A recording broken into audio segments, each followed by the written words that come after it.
Welcome to the Jayda InStitches show. Welcome to August. It's time for the 8th calendar unblanket canvas in our 2025 calendar unblanket project. All this year we are making 12 large rectangles, each of which depicts a visual of the month it represents in the way that we feel the month unravels. At the end of the year you can stitch them all together into a blanket if you want, or you can use them all individually like wall hangings, as I've been, kind of like you would hang up a calendar.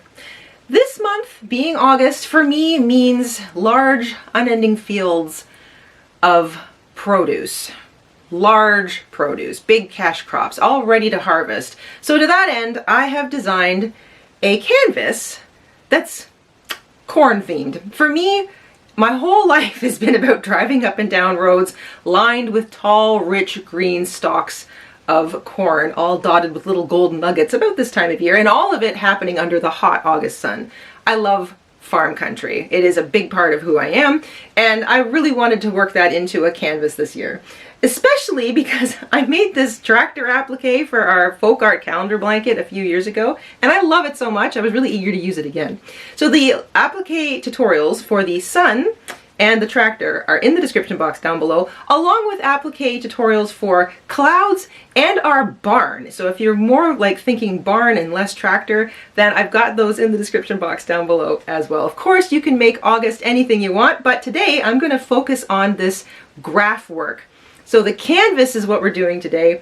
And if you're new to graph work, this is a busy one. I don't want that to scare you off though, because I feel like the middle of this graph can be as messy as it needs to be. It's just supposed to be background and it's supposed to just represent corn, but I'll explain that a little bit more in today's tutorial. So let's grab our hooks, grab our yarn, we'll head on over to the craft table and we will stitch up a big ripe field of corn together.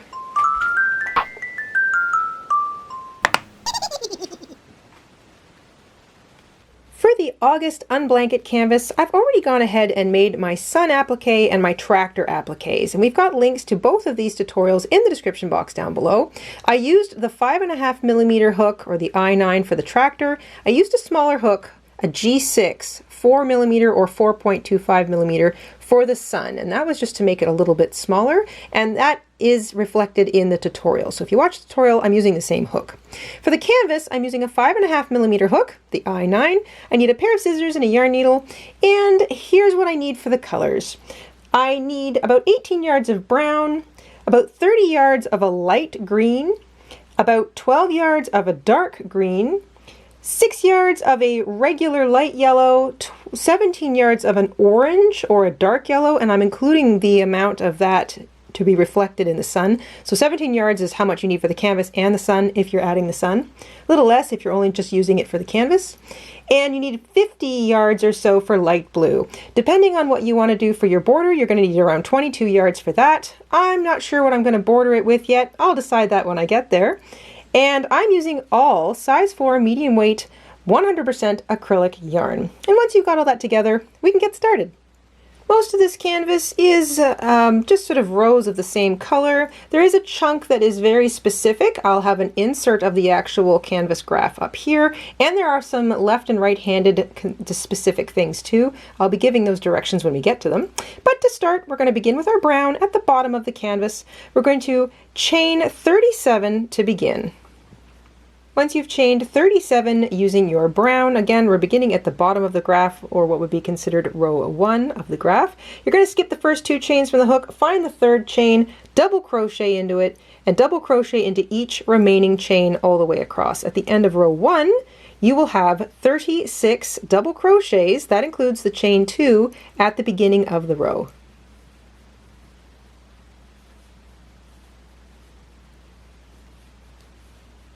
At the end of row 1, you'll have 36 double crochet stitches. That includes the chain 2 at the beginning. Row 2 and row 3 are identical. With your brown, chain 2, turn, skip the first stitch because the chain 2 counts as a double crochet into the next stitch, double crochet into each stitch all the way across, double crochet into the top of the chain 2 at the end of the row. That will give you 36 stitches. You're going to repeat that exactly for row 3. So you'll have 3 full rows of brown, and all 3 rows will have 36 stitches in it, and that includes the chain 2 at the beginning of the row. At the end of row 3, you'll have 36 double crochet in brown. Remember, the chain 2 at the beginning of each row always counts as a double crochet. Now we're going to start our color changing graph work. So I'm going to put a little insert in here. This covers rows 3, which we just finished, all the way up to row 15, because I want you to see the solid color rows on either side of all of this sort of color changing work we're going to do. Couple notes before we start. 1, don't stress out on the look or the aesthetic of the end stitches, because remember, you cover them with the border anyway. So if you're struggling with the chain 2 turn, or you don't like the way the top of them looks or something, don't worry, because the edge stitches get covered with the border stitches, so not a big deal. Secondly, everything between rows 6 and 11, so rows 6 through 11, are specifically left-handed or right-handed. So pay attention, if you're a perfectionist, to the edge of the graph that you're supposed to be starting on. If the graph row number is, if you're right-handed, you start on the side where the graph row number is. If you're left-handed, you start on the side of the row that doesn't have the number. So if 5 is over here, then that means you're right-handed, you start on row 5 over here.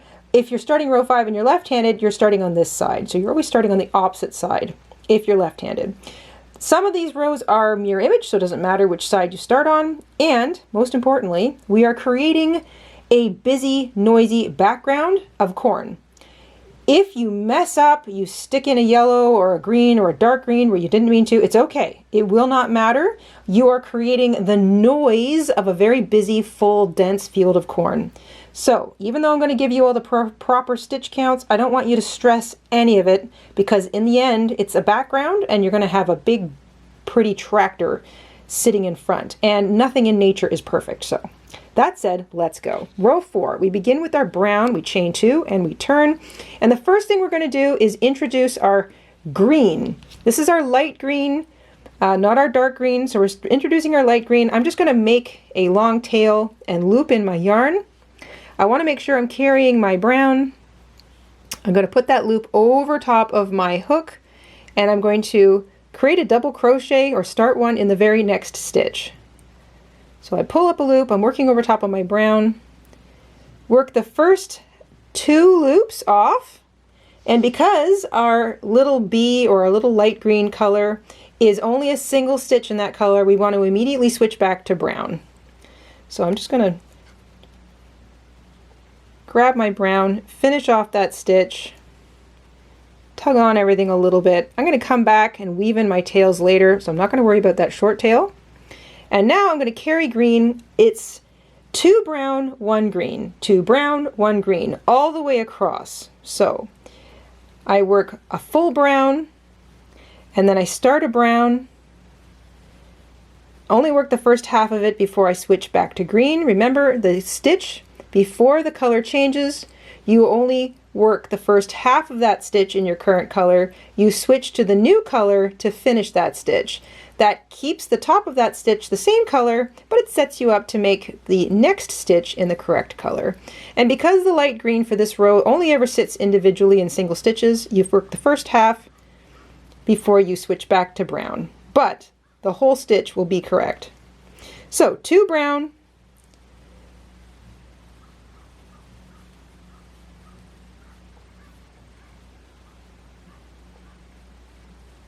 and 1 green all the way across. Remember, the color you are not using, you are carrying. I'm going to let you work away at that. 2 brown, 1 green, 2 brown, 1 green, 2 brown, 1 green, all the way across. I'll catch up with you at the end of the row.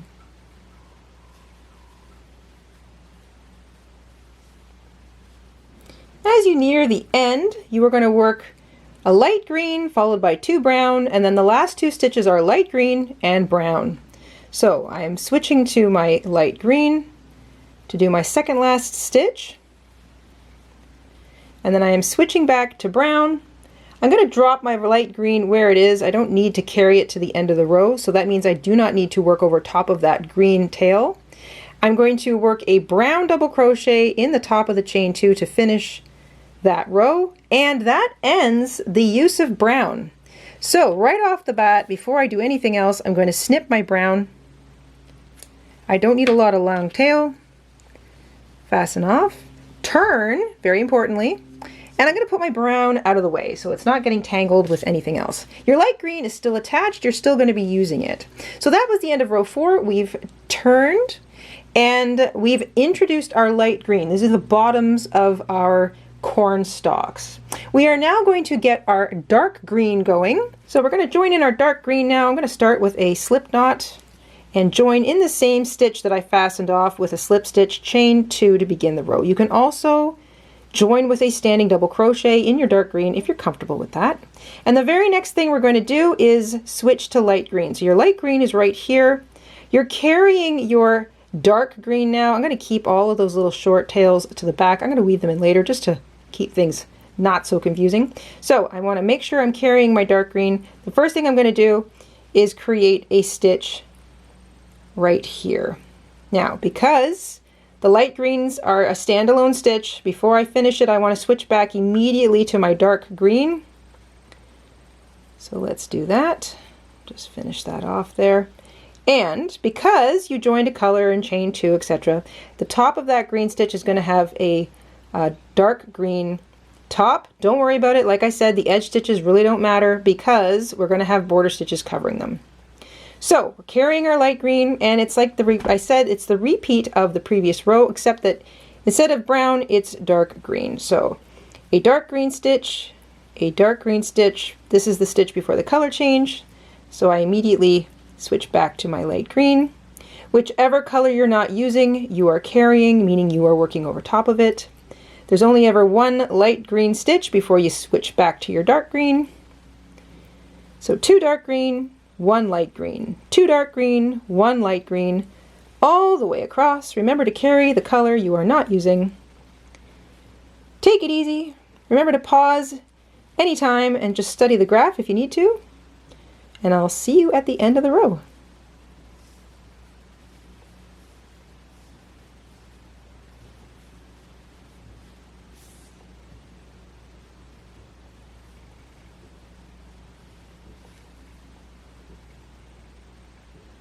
As you near the end of row 5, you need to start thinking about whether you are right-handed or left-handed.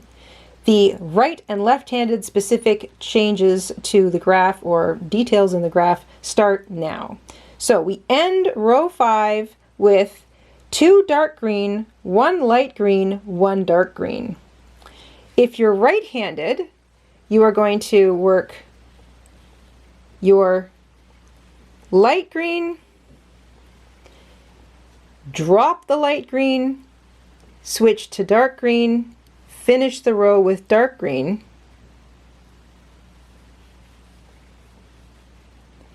and then chain 2 and turn. If you are left-handed, your stitches still look the same. You end with 2 dark green, 1 light green, 1 dark green. But for you, you are not going to drop your B, your light green. Instead, work your light green stitch. Do not drop it, carry it, work your dark green, and then chain 2 with your light green and turn. So if you're right-handed, you're chaining 2 with dark green and turning. If you are left-handed, you are chaining 2 with your light green and turning. That is the difference at the end of row 5, depending on whether you are right or left-handed. For row 6, if you are right-handed, you have chained 2 with dark green and turned, and your counts look like this. Light green, dark green, dark green, light green, light green, or light, dark, dark, light, light, dark, light, dark, dark, light, light, dark, light, dark, dark, light, light, dark, light. You're going to repeat that all the way across. Again, you want to take a look at that graph. If you are left-handed, you chained 2 with light green and turned, and your row 6 looks like 1 light green followed by 2 dark greens, and then light, dark, light, light, dark, dark, light, dark, light, light, dark, dark, light, dark, light, light, dark, dark. Depending on whether you're left or right-handed, you want to make sure you're coming from the right side or the correct side of the graph. So row 6, right-handed, you are starting on the left-hand side, working across. Row 6 for left-handed, you're starting on the right-hand side and working in the opposite direction. So keep an eye on that graph. And remember that when you are changing colors, you want to make sure that you are carrying the color you're not using. Try not to have any sort of weird pulls between your colors. Don't worry so much about whether or not your first stitch of the row looks neat and tidy. That is really not important. So 2 darks and then 2 lights if you're right-handed. The same rule applies though. The stitch before the color change, you want to start it with the current color but finish it with the new color. And I'm going to leave you to keep an eye on that graph and work away at your colored stitches all the way across.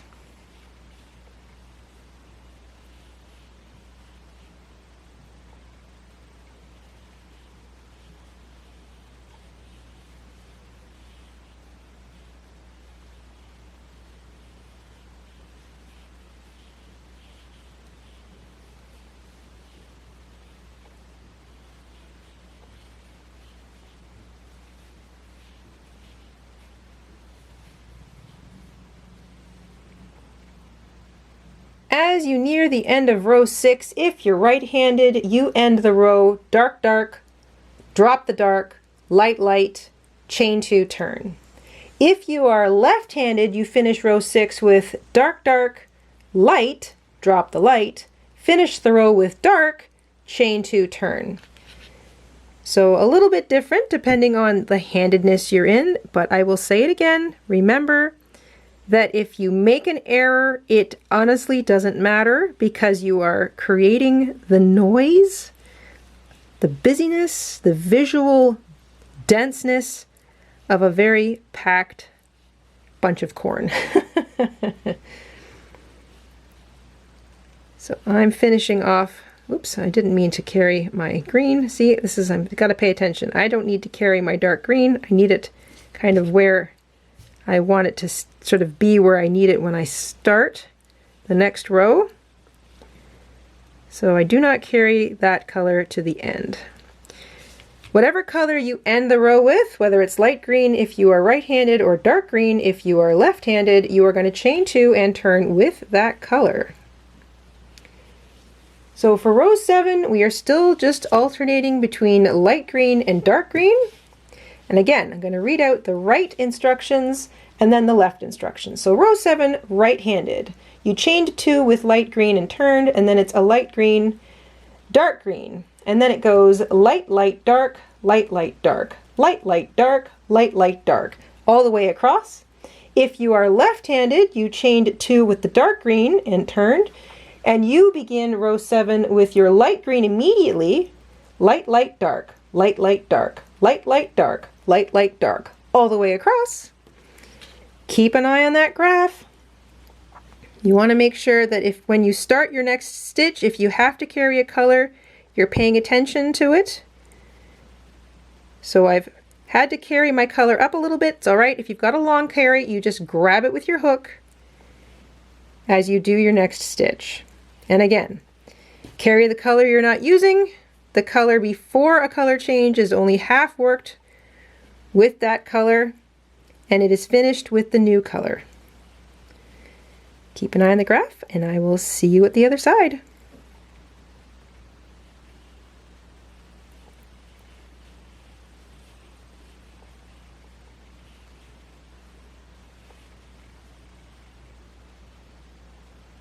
As you are nearing the end of row 7, if you are right-handed, you are ending the row with light, light, drop your light green, dark. Chain 2, turn with your dark green. So light, light green, and then drop your light green, end the row with a dark, chain 2, and turn.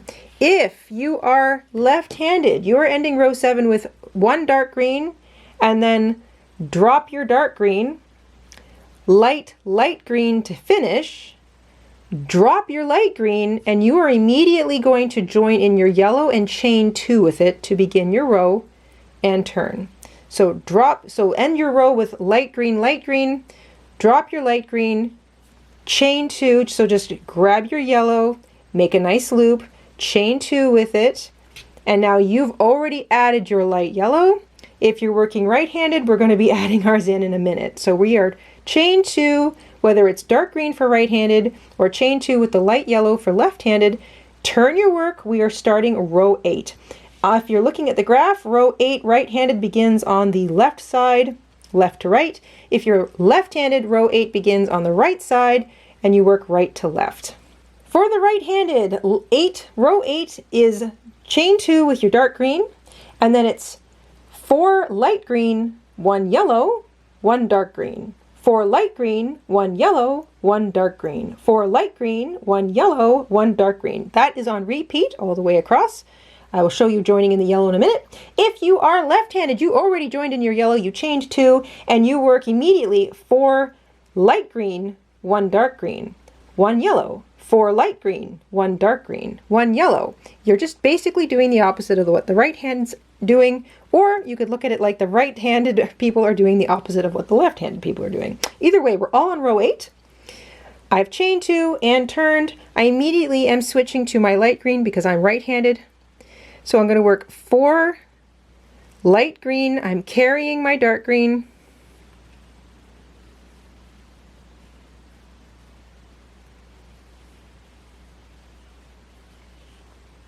I'm going to start that 4th stitch. I'm going to make sure that I tug a little bit on the dark green, just so I know it's not getting sort of stuffed out to the edge. And now we are managing another color. So because we don't use a whole lot of light yellow, you could take the 12 or so yards, or however many yards you feel you might need. I don't think it's that much, maybe 6 yards max, 7, 10 to be safe. You could wind it on a little spool. Or you can just have a small little ball of it like I'm doing, and just take care to not mess up all of your... I like to just sort of try to untangle as I go. I'm joining in my yellow now. I'm going to keep that short tail out to the end. I will work over top of it or weave it in later. I'm now carrying 2 colors. I'm going to double crochet, or at least start it with the yellow in the next stitch. Yellow only appears in single stitches all the way across, so you're only ever working the first half of a yellow stitch in yellow before you switch back to the new color. And for me, that will be a dark green. So 4 light green, 1 yellow, 1 dark green. I'm now carrying the yellow. I work 1 dark green, I start it. I switch to light green. I am always carrying now the 2 colors I'm not using. 4 light green, 1 yellow, 1 dark green. 4 light green, 1 yellow, 1 dark green. If you are working left-handed, it's 4 light green, 1 yellow, 4 light green, 1 yellow, 1 dark green. I'm sorry, 4 light yellow, 4 light green, 1 dark green, 1 light yellow. 4 light green, 1 dark green, 1 light yellow. So it's just sort of the reverse. Keep an eye on that graph. Make sure you're carrying the colors that you don't need as you crochet.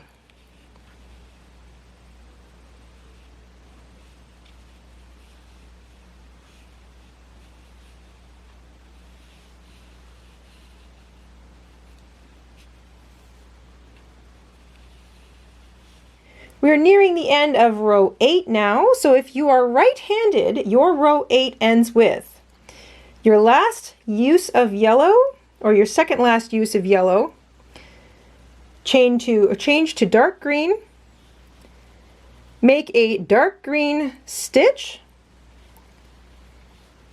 and then you finish with 4 light green and 1 yellow. But here's the thing, once you finish your dark green, you're going to cut your dark green because we are interrupting our use of it for a row. We don't need the dark green in the next row, so we're not going to carry it.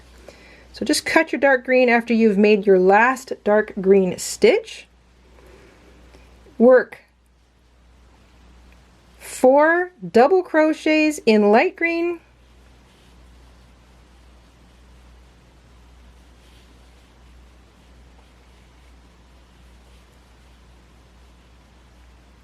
And of course, you're going to drop your light green, switch back to yellow, and you're going to finish that row with a yellow double crochet, but you are not carrying your green. So finish the row, this again, if you're right-handed, with a yellow, and then with that same yellow, you're going to chain 2 and turn.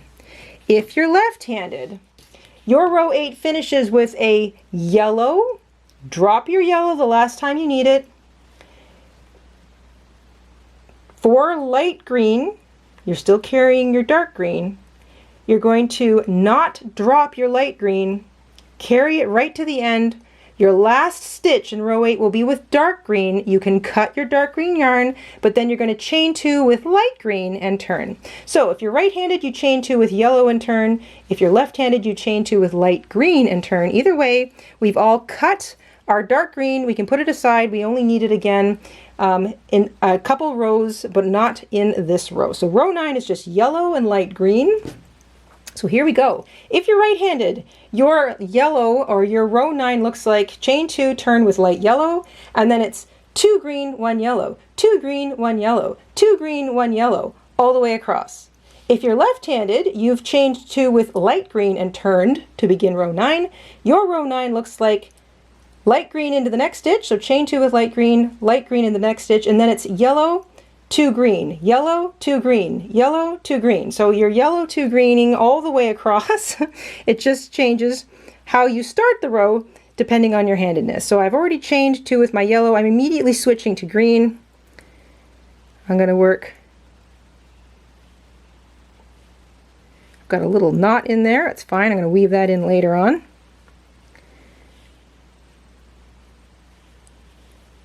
And of course, the color change rule is the same. You always work the first half of the stitch before the color change with the current color, switch to the other color to sort of finish that stitch, and so on. 1 yellow, 2 green, 1 yellow, 2 green, 1 yellow, 2 green, all the way across. I'll catch up with you guys at the end of the row.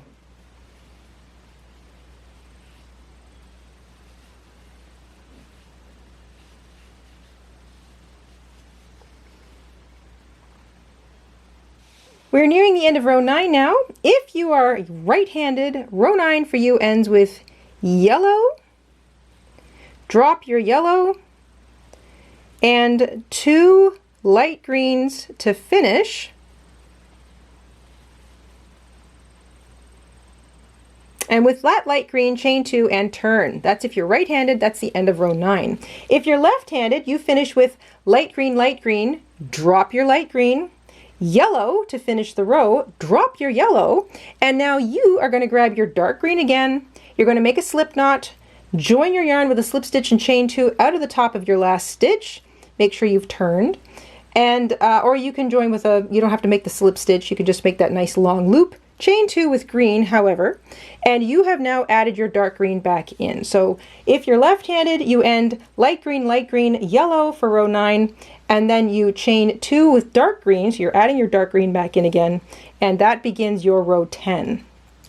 If you are right-handed, row 10 looks like 2 light green, 2 yellow, 1 light green, 1 dark green. So we're going to be adding in our dark green as well. We're just doing it a little later than the lefties. So right-handed, you've already chained 2 with green, light green. You're going to light green into the next stitch, switch back to yellow, and you can carry, let's do this, carrying your light green, switch back to yellow. I'm going to get that carry. I want to make sure I'm hiding the little carry that I have, the little reach of that color. So 2 light green, 2 yellow,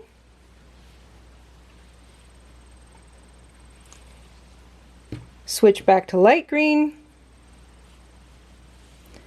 and before I finish that stitch, I am bringing in my dark green again. So I'm just going to scoop it in with a long tail, and now I am carrying 2 colors again. So make sure I get over those 2 colors. That little tail, I'm just going to leave that out, and I will weave that in later. So 1 dark green. So before I switch back, let's just keep track of where we're at. Right-handed, you chained 2 and turn with the light green. This begins row 10. double crochet with the light green into the next stitch, and then it's 2 yellow, a light green, and a dark green. You're adding in your dark green again, and then it's 2 light green, 2 yellow, 1 light green, 1 dark green, 2 light green, 2 yellow, 1 light green, 1 dark green, over and over again. If you are a lefty, your row 10 began with the dark green, so you chain 2 and turned. Right away it's light green, 2 yellow, 2 light green, dark green, light green, 2 yellow, 2 light green, dark green, on repeat all the way across. Keep an eye on that graph. Take your time. You're handling 3 colors again, so the 2 colors you're not using, you're always carrying. And just take your time. I'll catch up with you at the end of the row.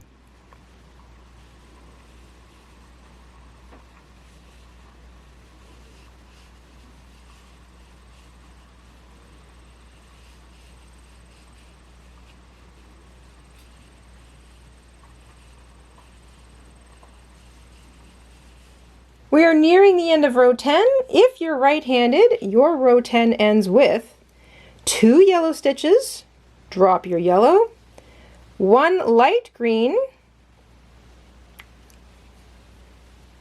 drop your light green, and finish it with a dark green stitch. So 2 yellow, drop your yellow, 1 light green, drop your light green, dark green to finish. Yellow, yellow, light green, dark green, chain 2 with your dark green and turn. That starts row 11 if you're right-handed. If you're left-handed, row 10 for you ends with dark green. Do not drop your dark green. And then your light green, 2 yellow, you can drop your yellow, 2 light green to finish the row, you can drop your light green, chain 2 with dark green. So you're going to carry your dark green all the way to the end of the row and chain 2 with your dark green. Dark green, chain 2, that starts row 11 for each of us. So right-handed, you chain 2 with dark green and turn. Left-handed, you chain 2 with dark green and turn. Now we can start row 11, and row 11 is the last row of left-handed or right-handed directions for the rest of this graph. If you are right-handed, row 11 begins with chain 2 in dark green and turn. Then it is light green, yellow, dark green, light green, dark green, dark green, light green, yellow, dark green, light green, dark green, dark green, dark green, yellow, dark green, light green, dark green, dark green. Keep an eye on the graph. Row 11, if you're right-handed, starts on the right-hand side and goes right to left. If you're left-handed, you chained 2 with green and turned. You immediately switch to light green, dark green, yellow, light green, dark green, dark green, light green, dark green, yellow, light green, dark green, dark green. If you are left-handed, row 11 goes from left to right. So keep an eye on the graph. This is the last row that we use either the dark green or the yellow, unless you want to use the same yellow for your orangey color up here, but you're still going to be cutting the yellow and the dark green at the end of this row. So keep an eye on that graph. Same color changing rules apply. Take your time. I'll see you at the end of row 11.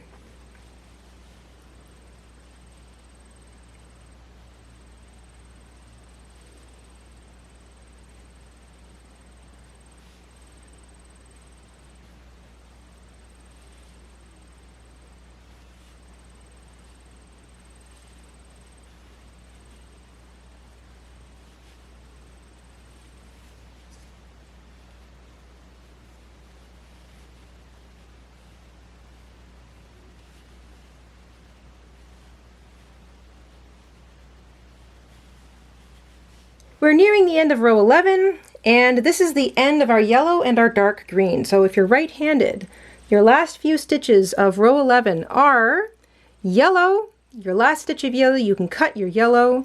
If you have any left, you switch again to dark green. So you've dropped your yellow and cut it. You want to have a dark green stitch, carrying your light green. Switch to light green. Light green stitch is the second last stitch. Switch back to dark green, but carry your light green right to the end. Your last stitch in that row is dark green. And then you can cut your dark green yarn, but make sure you carry your light green all the way to the end of the row. You're going to chain 2 and turn with light green. If you are row 11 left-handed, you finish the row with a yellow stitch in your third last stitch. You can end your yellow. A light green stitch, you can not drop it, you're going to carry it to the end of the row, and then you finish the row with a dark green stitch. You can cut your dark green yarn, but everybody should have carried their light green all the way to the end of the row. So we've ended yellow, we've ended dark green, we're going to chain 2 and turn with our light green, regardless of whether you are left or right-handed. Row 12 is light green, solid double crochet all the way across. Every row still has 36 stitches in it. You're going to have quite a lovely sort of mess of light and dark green and yellows. There should be some order to it because a cornfield does have what looks like an order, but like I said, if you mixed up some stitches or whatever, it doesn't matter. You're creating the noise of a busy cornfield. So chain 2, turn with your light green, double crochet in each stitch all the way across with your light green. You'll have 36 light green double crochet all the way across for row 12. We still have a little bit of color change work ahead of us, but it's mirror image from here on out, so left and right-handedness no longer is important. I'll see you at the end of row 12.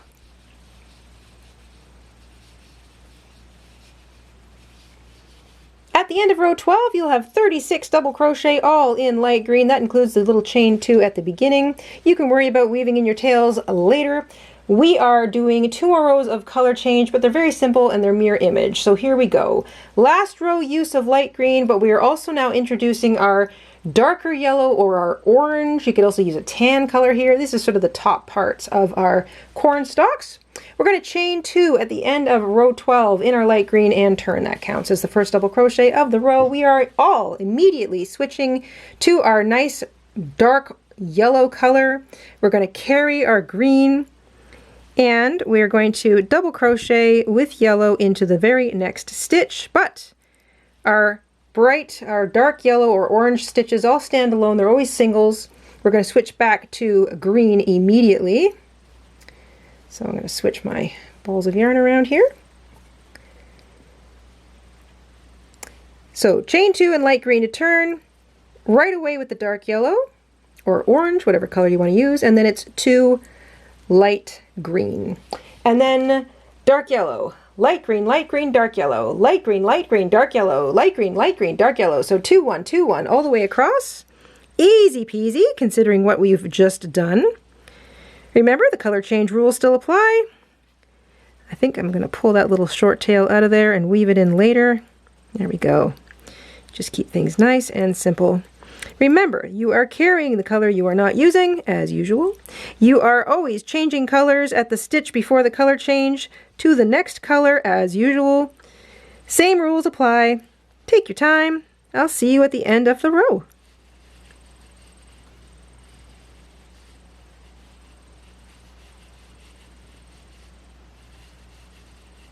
We're ending row 13, which means we're also done with our light green. So the second last stitch is a dark yellow or an orange.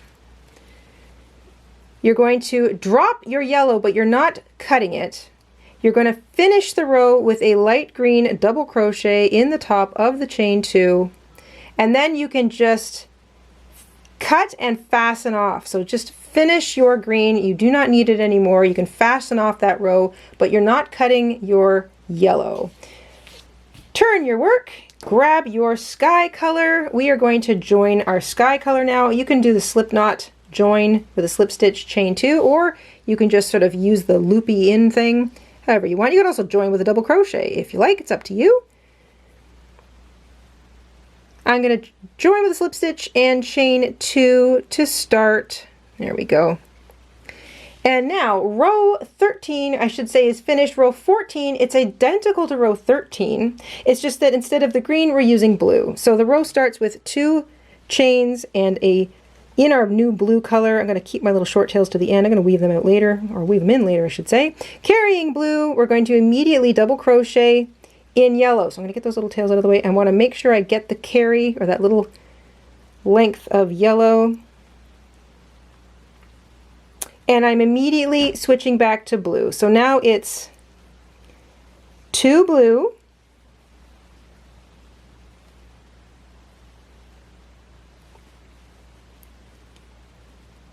and then back to yellow. 2 blue, yellow, 2 blue, yellow. Same color change rules apply, so you're always carrying the color you're not using. You're always working the first half of the stitch before the color change with the current color and switching to the new color. And it's the same pattern as row 13, it's just that instead of green, it's 2 blue. So yellow to blue, yellow to blue, yellow to blue, all the way across. It does not matter if you are left or right-handed. It is a mirror image row. I'll see you at the end.